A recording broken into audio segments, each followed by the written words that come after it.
Mahigit 4 na oras na pong nasusunog ang isang residential area sa Tondo sa Maynila.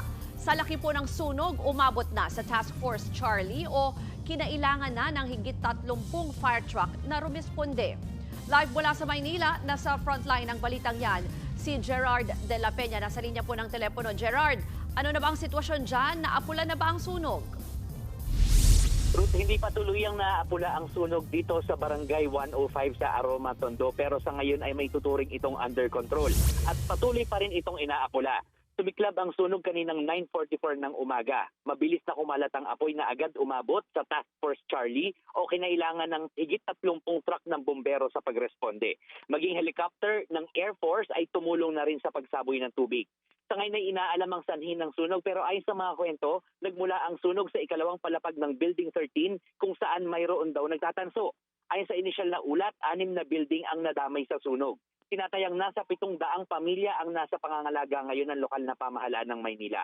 Marami sa kanila sa mga kalapit na eskwelahan nag-evacuate habang binuksan na rin ang court para sa iba pa.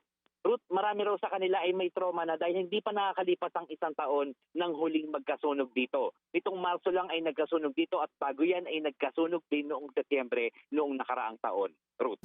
Gerard, linawin ko lang yung sinabi mo, 700 families. Yan ba yung mga apektado o pansamantala lang munang inilikas at posible ring makabalik doon sa kanilang mga tahanan?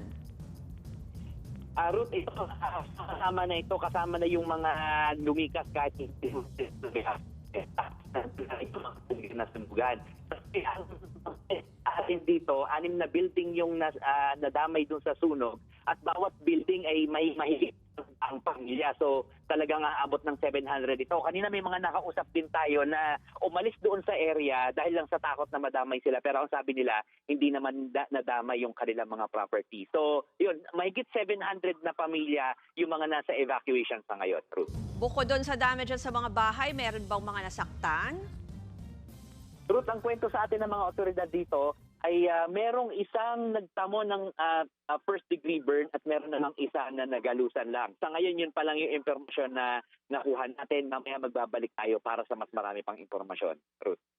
Yan po ang Express Report ni Gerard de la Peña. Mga kapatid, Ruth Cabalco, para sa mabilis na pasada ng mga balitang dapat niyong malaman, mag-follow at mag-subscribe sa social media pages ng News 5.